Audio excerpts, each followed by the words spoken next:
CID की team, ACP Pradyuman, inspector Abhijeet, Daya और डॉ.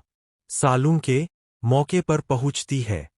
लाश को कमरे में एक सोफे पर सीधा लिटाया गया था, लेकिन अगली सुबह वह फर्श पर उल्टी पड़ी मिलती है। लाश के मरने के बाद उसमें हलचल या कोई जानबूझकर हिला रहा है। कमरे का दरवाजा रात भर बंद रहता है। खिड़की सील है। सीसीटीवी में कोई हलचल नहीं। रागिनी की मौत एक अचानक दिल का दौरा बताई गई थी, लेकिन उसके परिवार में 4 लोग थे। नीलिमा और रागिनी की बड़ी बहन, जो उसे संपत्ति में बराबरी नहीं देना चाहती थी। प्रशांत, रागिनी का पति, जिसकी एक और महिला से नज़दीकियां थीं। सोहम, रागिनी का छोटा भाई, जो मानसिक रूप से अस्थिर है।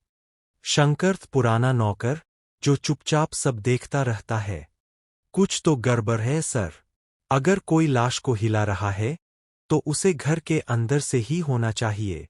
रागिनी की लाश को 2 रात के लिए शवगृह, मोर्चरी में भेजा जाता है, लेकिन वहां भी उसकी पोजीशन बदलती रहती है। डॉक्टर सालुंके खुद देखते हैं, शरीर उल्टा पड़ा है, जबकि उन्होंने सीधा लिटाया था। शरीर में कोई रासायनिक प्रतिक्रिया तो नहीं, पर मांसपेशियां जड़ी हुई है। मतलब, कोई बाहरी हस्तक्षेप है। एसीपी की टीम कमरे में छिपे कैमरे लगवाती है, और तब उन्हें मिलता है एक परछाई।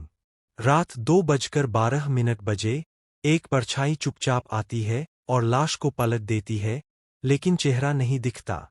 फुटेज को जूम करने पर एक चूड़ी की आवाज और एक लाल साड़ी की झलक दिखती है। सीआईडी रागिनी के कमरे में छुपकर बैठती है। उसी रात एक महिला धीरे धीरे कमरे में घुसती है। एसीपी दया और अभिजीत उसे पकड़ लेते हैं। वो नीलिमा थी।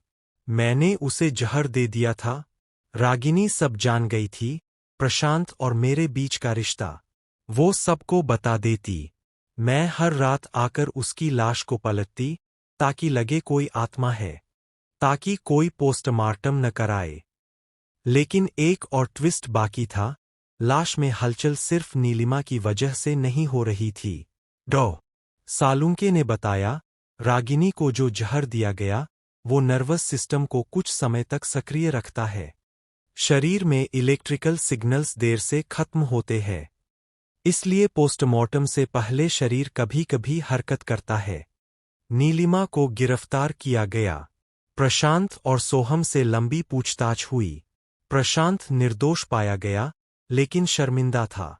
कभी-कभी लाश भी बोल उठती है। सवाल उठते हैं, जवाब देना पड़ता है। देवगिरी विला को पुलिस ने सील कर दिया। गांव वाले अब भी उस घर को डरावना मानते हैं। पर एसीपी प्रद्युम्न ने एक बोर्ड लगाया। डर अपराध से नहीं होता, छिपे अपराधियों से होता है।